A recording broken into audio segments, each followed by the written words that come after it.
Valdir é um exemplo de superação e determinação no para-jiu-jitsu, carregando em sua trajetória inúmeros títulos e conquistas que vão muito além das competições. Sua história de vida inspira a todos, mostrando que não há limites para quem acredita no próprio potencial. Com uma carreira brilhante e uma força que transcende os tatames, Valdir se destaca como um dos maiores atletas da modalidade. Prepare-se para se emocionar com essa verdadeira lenda do esporte. Olá pessoal, estamos aqui para mais um Jumper Talks, o podcast da Jumper, trazendo mais uma vez algumas novidades para todos vocês. Hoje meu convidado é o Valdir Ribeiro, 50 anos, marido, pai, avô do Mateu e cheio de títulos do para-jiu-jitsu. Eu vou ler para vocês por conta da quantidade.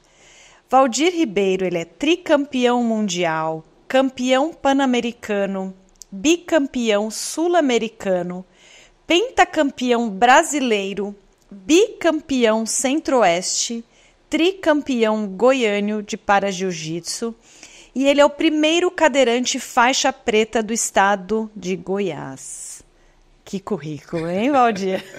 Seja muito bem-vindo aqui no Jumper Talks. Valeu, Carol, obrigado pelo convite. É sempre uma honra poder participar de qualquer evento organizado pela Jumper. Obrigada a você. Valdir, por favor, se apresente para o pessoal, apesar desse currículo imenso aqui de vitórias, por favor, se apresente. Bom, meu nome é Valdir da Cunha Ribeiro, sou mais conhecido hoje no mundo do jiu-jitsu como Valdir Ribeiro, né? Eu tive poliomielite aos 5 meses de idade, lá na cidadezinha do interior do Paraná. Nesse período todo eu morei 13 anos numa casa de recuperação para menor paraplégico. Lá eu fazia fisioterapia, ia para escola, né?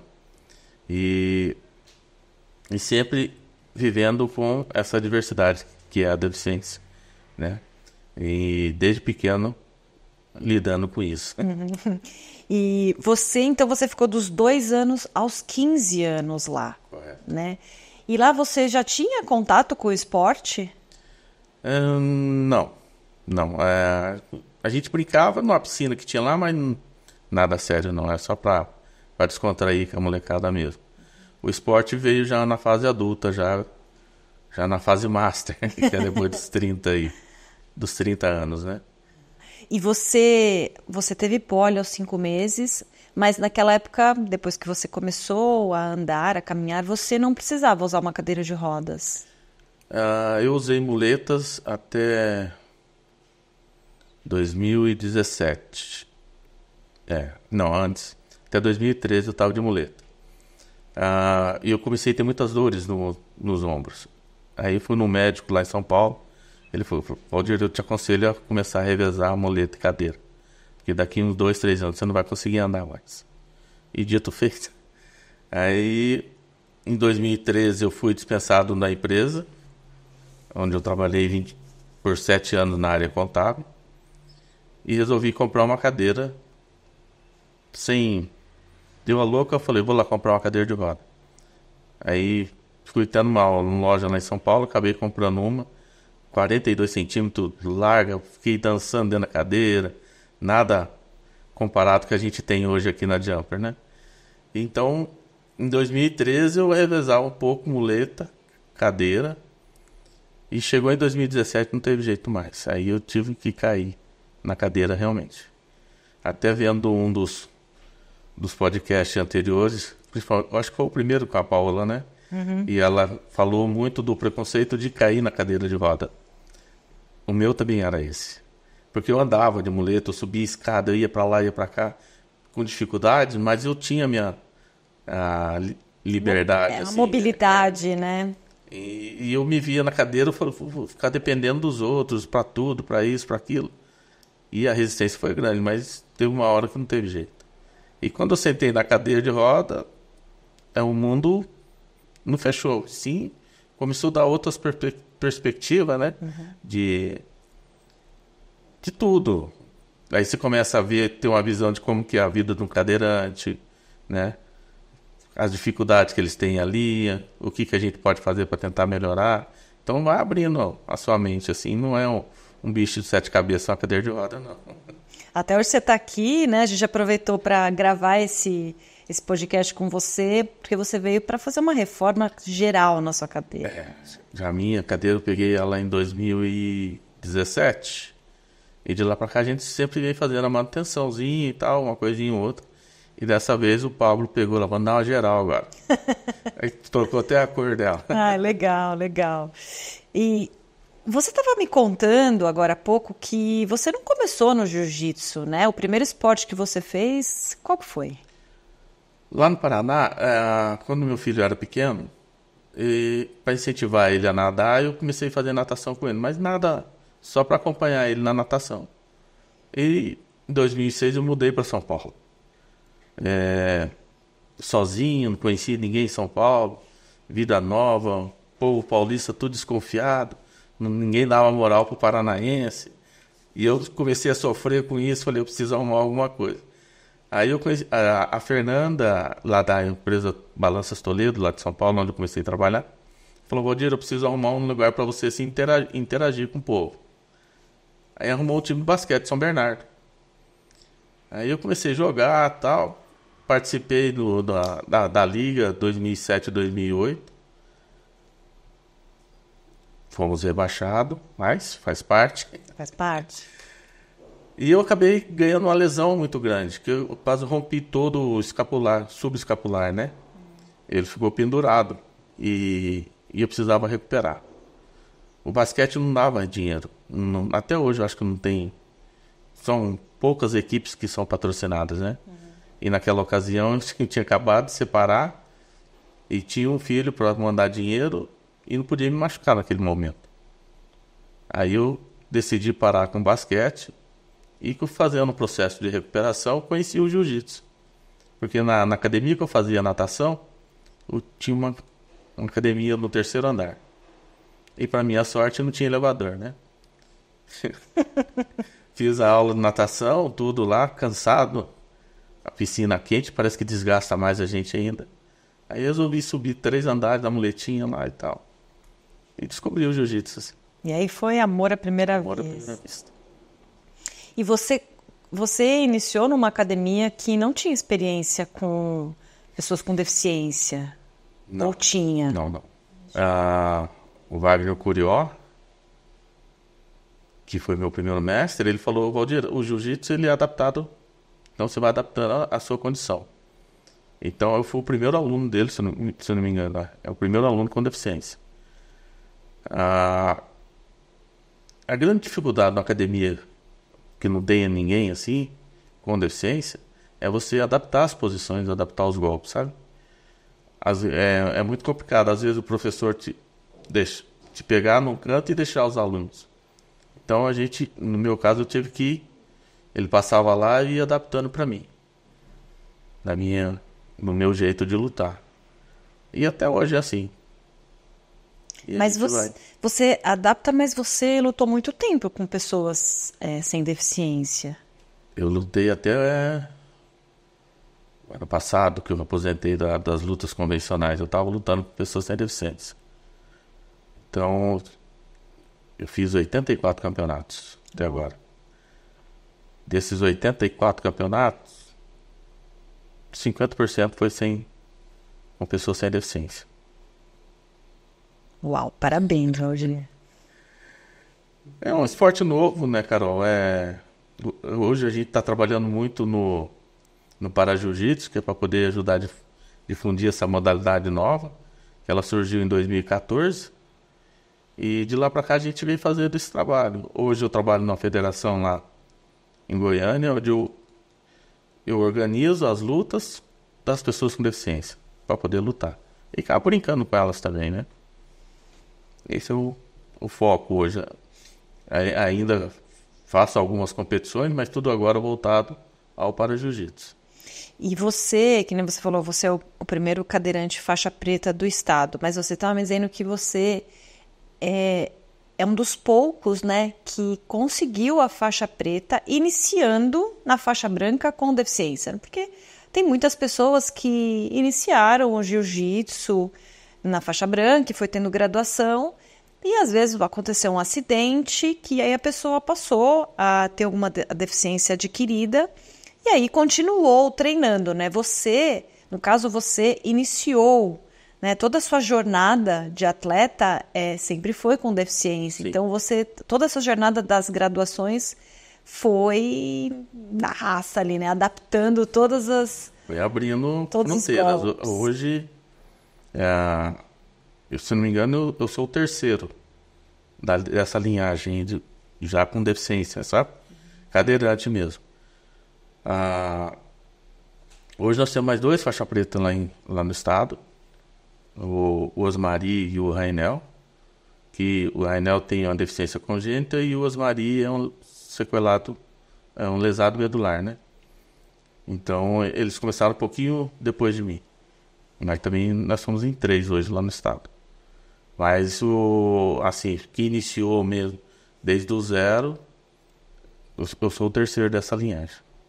E você começou em que ano no jiu-jitsu? 2012. 12 anos. 2012. Então, você até mostra que é possível a pessoa, se ela quiser entrar no esporte, ela pode entrar depois dos seus 20 e poucos anos, né? Não precisa necessariamente entrar com criança. Claro que é melhor, mas não impossibilita, né? Você tem que querer. Eu vi uma reportagem semana passada onde um aluno de 75 anos iniciou o jiu-jitsu. Nós temos uma bem famosa hoje no mundo do jiu-jitsu, que é a Simone, cantora. Está com 74 anos e começou a fazer jiu-jitsu com o Minotauro. Que Então, sensacional. não tem idade para o jiu-jitsu. Não tem. O Pablo estava comentando que ele estava com faixa preta do lado dele lá de 65 anos. Verdade. Então, eu estava falando pro Pablo hoje que a única coisa que eu me arrependo é não ter conhecido o jiu-jitsu antes.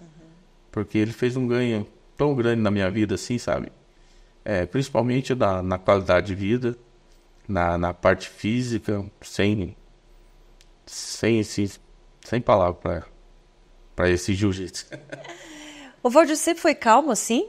Ou isso veio do esporte? Calma, quem falou que eu tô calmo? Não, brincadeira. Com o tempo a gente vai aprendendo a dominar isso, né? Principalmente com o jiu-jitsu, ele te dá essa condição de fazer isso, sabe? Eu era muito explosivo, principalmente quando se tratava de time, de futebol.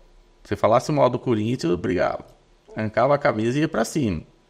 E com o tempo, com o jiu-jitsu, eu fui aprendendo a controlar isso. Eu gosto de futebol? Eu gosto, mas eu também não é mais aquela paixão de sair na mão com outras pessoas, né? Porque tá falando mal do seu time. Isso é bacana do jiu-jitsu. Não só do jiu, né? Qualquer arte marcial, ela te dá essa condição de acalmar e respirar e ir pra frente. É uma capacidade de autocontrole, né? Isso. Eu lembro que o meu coach, o Samuel Cap, ele é faixa preta de jiu-jitsu, né? Pratica mais de 20 anos.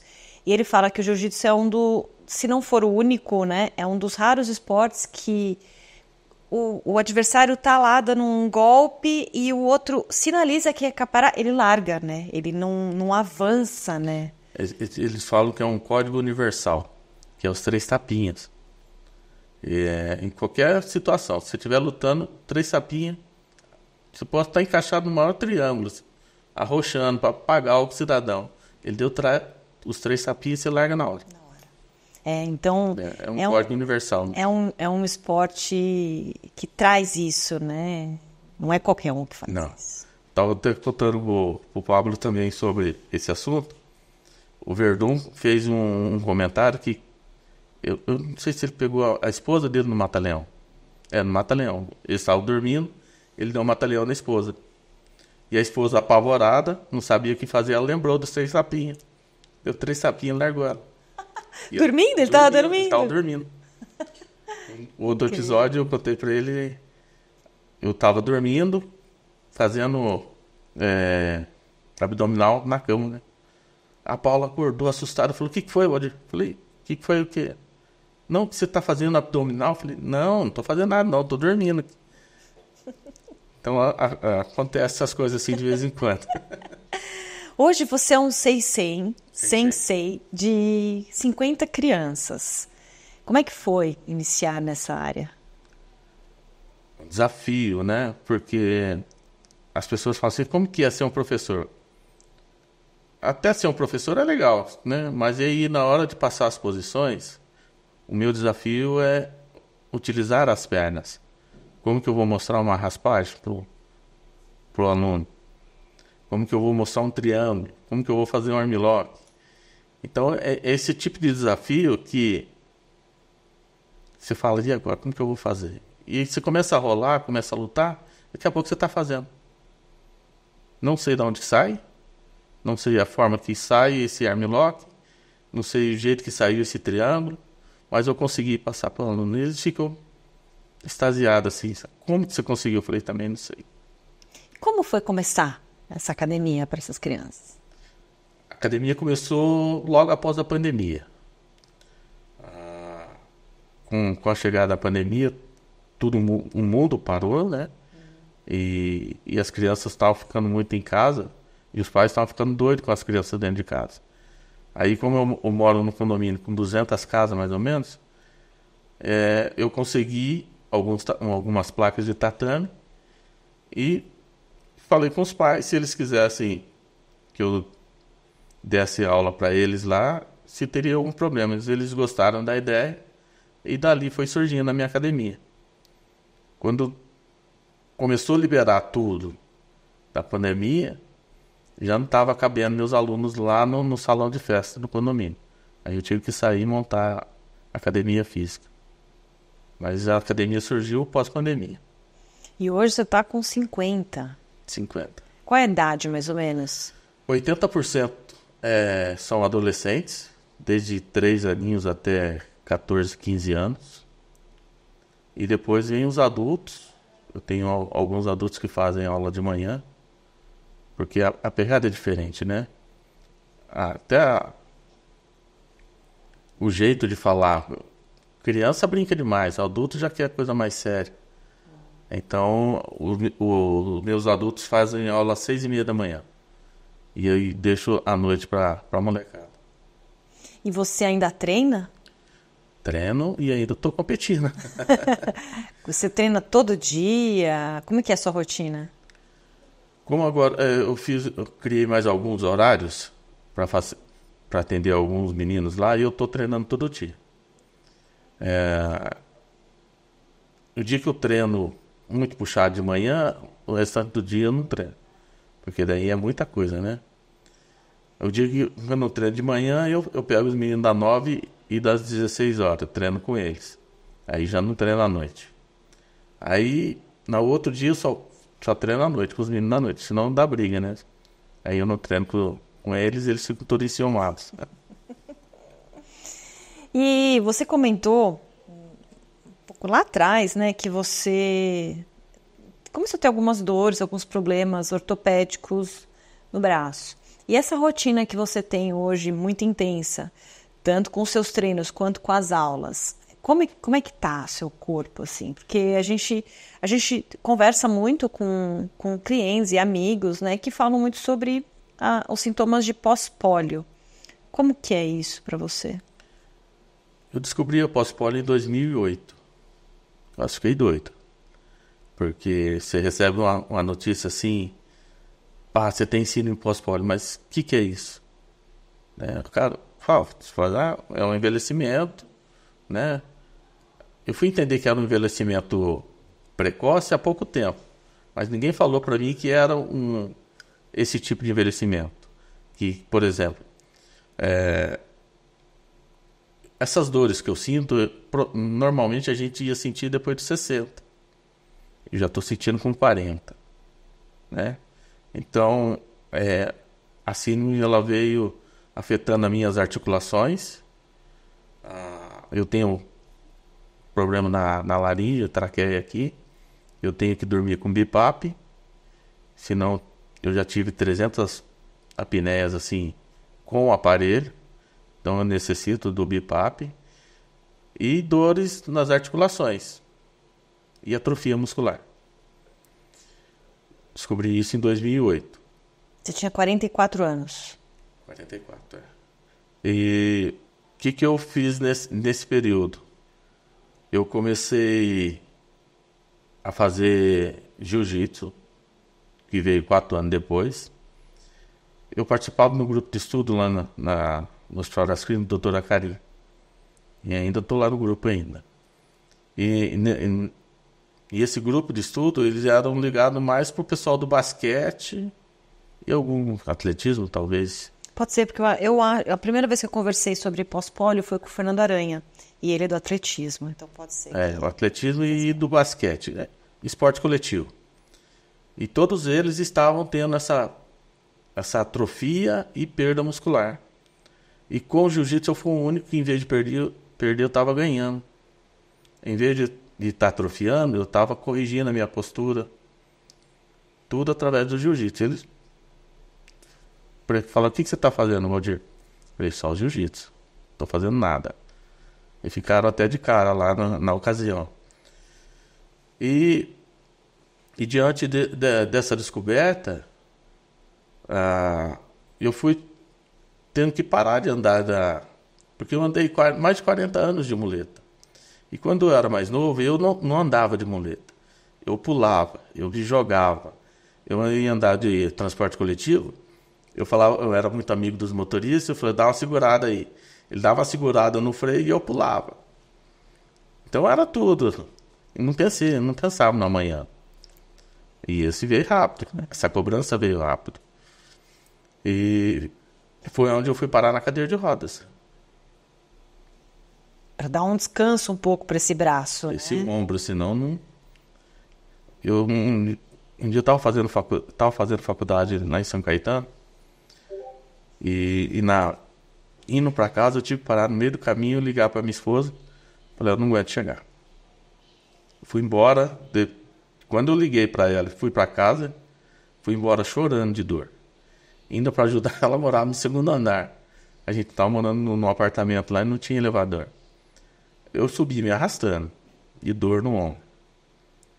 E hoje, eu fiz uma viagem o ano passado para a Europa. Fui conhecer onde o meu enteado está morando e tal. Cheguei em Portugal, passei na vistoria, tudo, e fui colocar meu sapato de volta. Quando eu pego a minha perna para subir, meu tendão estoura, meu bíceps. Aí, no final do ano, eu estava numa fraternização de final de ano, eu sentia muitas dores. Para pegar um doce, para pôr no prato, tal, doendo demais. Fui fazer uma ressonância. Chegou lá, tô um caminhão de coisa nesse ombro aqui, que manguito rotador ruim, artrose, bursite, tendinite, tendão rompido. Ou seja, está nascendo de novo agora. E aí você foi conversar com o ortopedista? Fui conversar com ele, e ele falou: olha, Valdir, qualquer ortopedista que você for hoje, ele vai querer operar seu ombro. Porque você tem uma demanda muito grande nesse ombro seu aí. E eu vou jogar limpo com você. E eu não vou te operar. Porque se eu te operar, daqui 2 anos você vai voltar e você vai brigar comigo. Porque rompeu de novo.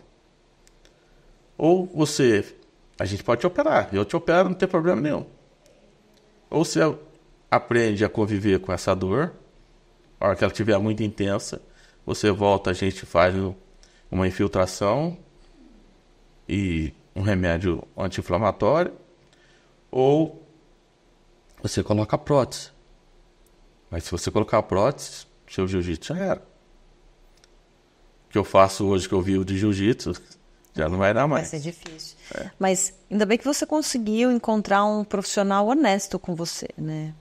Porque pensou em dinheiro ali, né? Esse eu achei muito bacana do Dr. Hugo falar isso, porque a gente tá tão carente, você tá tão debilitado, você fala: não, você tem que operar, e a gente acaba acreditando. A dor é tão forte, né? Que acaba aceitando o que ele fala, né? Mas que bom que você tem essa consciência, né? Você tem essa cabeça boa de entender que você vai ter que conviver com isso, né? E também adaptar a sua vida para não piorar, Sim. né? Não forçar. Quando eu treino demais, eu sinto dores. Aí eu dou uma brecada. Aí passo um gelzinho, tomo um remedinho. Mas eu não consigo ficar longe do tatame. Eu preciso, o meu corpo pede isso. Eu e a Paula, a gente fala que o jiu-jitsu é uma grande ferramenta, é uma fisioterapia, bem completa, assim, sabe? Eu na minha visão leiga do assunto, eu acho que é bem mais completo que a natação, por exemplo. Que é o tempo todo você tá com o corpo todinho travado. Eu consigo fazer coisas... a pessoa que tem poliomielite, dependendo da lesão, ela não consegue nem movimentar quadril. E no lutando de jiu-jitsu eu movimento quadril. Consigo fazer movimentos assim que... graças ao jiu-jitsu. Que bonito. Você gosta muito mesmo, dá pra ver aqui. Eu deixei uma área que eu gostava muito, que é a área contábil. Tanto que eu trabalhei 22 anos na área. E larguei tudo para dar aula. Completamente oposto, né? Nada a ver, né? Nada a ver. Se bem que o jiu-jitsu é uma luta que você tem que fazer muito cálculo, muita estratégia de ataque, de defesa. Você tem que ser muito criativo, né? Para saber como eu vou sair daquele golpe, ou como eu vou dar aquele golpe na situação, no momento que eu tô ali. Então, ele é um... Eu gosto de opinar um pouquinho, porque quando eu era bem novinha, eu fiz uns 2 anos lá, então eu sou meio suspeito, porque eu lembro que a gente tinha que toda hora criar alguns golpes para sair. A gente costuma falar que é um joguinho de xadrez, né? Se movimenta os seus golpes através do seu oponente. Eu vou lutar com meus alunos, eles falam, sensei, você não vai se movimentar?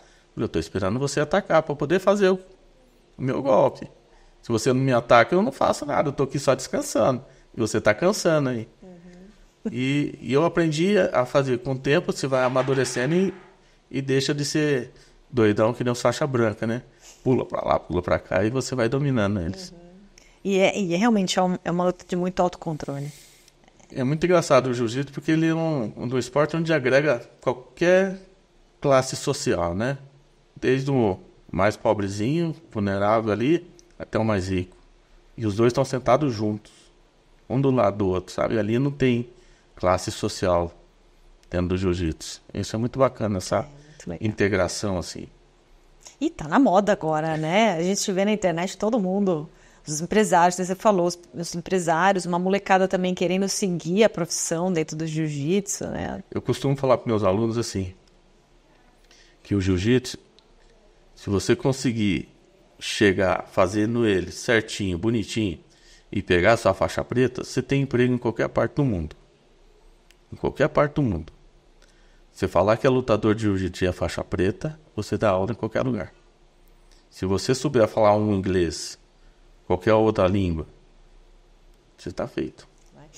É legal você falar isso, porque tem um sensei aqui de Rio Claro, que hoje ele está dando aula lá em Dubai, né? Que um dos reis lá de Dubai, né? Ele colocou dentro da grade escolar o jiu-jitsu, que nem a gente aqui tem futebol, e lá eles colocaram o jiu-jitsu, né? E inclusive é um rapaz aqui de Rio Claro que tá lá trabalhando com isso também. Acho que o Ramon foi para lá uma época, que é da Atos também, mas o Ramon estava mais nos Estados Unidos. Isso, tem uma rede de academias lá, né? O que eu ia falar? E o que é legal desse incentivo dentro de Dubai, porque o jiu-jitsu é um esporte brasileiro ou não? Ou ele foi popularizado no esporte? O jiu-jitsu ele surgiu lá na Índia e China, através dos monges. Que eles tinham que aprender uma luta que não usassem armas, né? Aí foi para o Japão, onde eles acabaram popularizando mais o jiu-jitsu. E quando em 1900 ele veio para o Brasil, em 1914, o jiu-jitsu desembarcou aqui, o Matsudo Maeda começou a ensinar a família Gracie, que moravam lá no Pará. E ensinaram o Carlos ensinou o Hélio e veio para o Rio de Janeiro. E o Hélio acabou adaptando o jiu-jitsu para ele, porque ele era bem pequenininho, bem menorzinho, e sofria muito bullying na escola e tal. E ele acabou criando o jiu-jitsu brasileiro. Então, o jiu-jitsu, ele popularizou muito no Japão e veio para cá e o Hélio deu uma gourmetizada, como a gente fala. Então existe uma dissidência dentro do jiu-jitsu que foi feita por um brasileiro, Sim. né?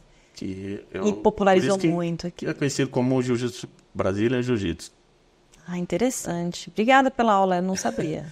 Em 2017 eu tive a oportunidade de dar aula em Dubai. Dubai ou Abu Dhabi? Dubai ou Abu Dhabi. E na época eu era marrom ainda.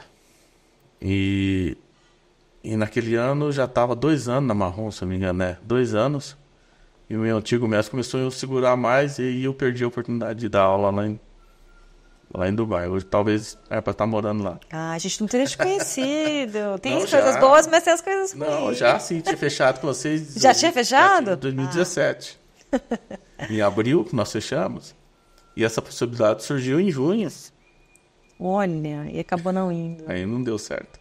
Mas você é bem internacional, né? Porque você tem um filho num lugar, um enteado no outro. O seu neto também nasceu fora do Brasil. Por mais que você esteja aqui, mas você é bem internacional, né, Maurício? Agora, o duro é você manter a cabeça aqui pensando no netinho lá, né? Mas meu filho mora na Irlanda. Ele é cabeleireiro lá na Irlanda. O Pedro mora na Itália, o filho da Paula. Ele mexe trabalha com internet, né? E a Nora tá cuidando do neto agora. Assim, e aí o coração fica dividido, né? Porque ainda você tem a academia aqui, então... vou pra lá, vou pra cá, mas tem a academia também. Costumo dizer que eu tenho 50 filhos aqui, né? É verdade. E aí você não sabe o que você faz. A cabeça corre aqui, mas pensamento lá. Imagina. Aí vamos ver o que vai aprontar pro futuro aí. Falando em futuro, quais são os seus planos futuros? Ainda estou competindo era para ter aposentado ano passado, mas o João Silva, presidente da nossa federação, não me deixou. Não, você não vai aposentar agora não, quero você no Japão comigo. O que vai ter no Japão? É o Mundial da Esporte Jiu-Jitsu International, que vai ser ser realizado lá em Nagoya, no Japão, em setembro. Conseguir patrocínio até lá, a gente vai brigar também. Legal. Mas antes do Japão, eu desembarco ainda aqui, dia 14, tem o Cerrado Cup, da nossa organização lá. Eu acho que eu vou fazer como um preparatório para a semana seguinte, que é o Pan-Americano, que vai ser realizado em Manaus, dias 20 e 21 de abril. Logo aí. Eu acho que não vai parar não, tão cedo. E Olha, tem alguns projetos futuros aí, se tudo correr bem, fechar uma parceria com o Estado lá, que eles têm um projeto muito bacana de Construindo Campeões, o nome do projeto, sabe? É onde você pega a criançada e incentiva eles no taekwondo, karatê, diversas modalidades esportivas. E eu estou tentando colocar o para-jiu-jitsu lá. Se eu conseguir montar uma turma só de para-atletas lá no estado. E aí a gente vai sair competir o mundo fora. Sensacional. E, por favor, se isso acontecer, avisa a gente que a gente divulga aqui pro pessoal acompanhar e quem puder e quiser participar também participe. Pô, legal. Falando em participação, onde que fica a sua academia? Cidade, como é que faz? É só ligar lá para se inscrever? Tem que passar uma seletiva? Não tem seletiva não. Minha academia fica ali, eu moro em Goiânia, né? Eu tô na saída para Rio Verde. Bem atrás da Eternite, é fácil localizar lá. E eu tenho meu Instagram, eu tenho meu WhatsApp lá no Instagram, quem quiser participar é só entrar em contato com a gente. Qual que é o seu nome no Instagram? O meu pessoal segue aí Valdir Ribeiro, né? E da escola _JJ _Valdir Ribeiro. Legal, a gente vai colocar aqui também no vídeo os contatos para quem quiser entrar em contato e participar também, entra em contato direto com você. Legal. Eu sempre gosto de pedir que os nossos convidados passem uma mensagem para as pessoas que nos seguem, que assistem a gente aqui. Então, por favor, dê o seu recado pro pessoal. Uma vez me perguntaram por que eu faço jiu-jitsu. Aí a resposta minha foi porque me disseram que eu não conseguiria fazer. Então, se eu posso, você também pode. Através do jiu-jitsu eu sou tricampeão mundial, pentacampeão brasileiro e mais alguns outros títulos. Então, o que eu sempre gosto de falar muito na minha academia, não espera as coisas cair do céu, no seu colo. Mesmo você sendo deficiente, você pode ir atrás. Você pode fazer da sua deficiência o seu obstáculo a ser superado. Então, bola pra frente. Quer treinar jiu-jitsu? Cola lá. É isso aí. Obrigada, Valdir, mais uma vez. Eu que agradeço. É um prazer sempre conversar com você. E, como eu disse, seria um bate-papo. Como a gente faz quando você chega aí, a gente conversa no showroom. Então, eu quis trazer essa conversa aqui para os nossos seguidores, para quem curte a Jumper. É muito bacana essa oportunidade que vocês da Jumper traz, principalmente com os seus atletas, né? É uma forma de mostrar o nosso valor e o nosso esporte também. Isso é muito bacana. Parabéns pela iniciativa. Obrigada. E a ideia é justamente isso, incentivar que outras pessoas escolham, tenham as opções, vejam as opções de esporte, de arte, de profissão, né? Todas são aptas a exercerem o que elas quiserem. Com certeza. Né? Então, o podcast da Jumper, o objetivo é esse, a gente traz essa informação para as pessoas e que elas possam enxergar que existem muitas possibilidades. Né? Por isso que até o nosso slogan é "Dê um salto nas suas possibilidades". E mais uma vez eu me emocionei, que é praxe aqui da Jumper Talks. Obrigada mais uma vez. Eu que agradeço. E é isso aí, pessoal. A gente encerrou mais um Jumper Talks. Não esqueçam de compartilhar, acionar o sininho para receber as novidades. E se você tem alguma dúvida, coloque nos comentários que a gente vai responder para você. Ou eu, ou o Valdir. Obrigada, até a próxima. Tchau, tchau.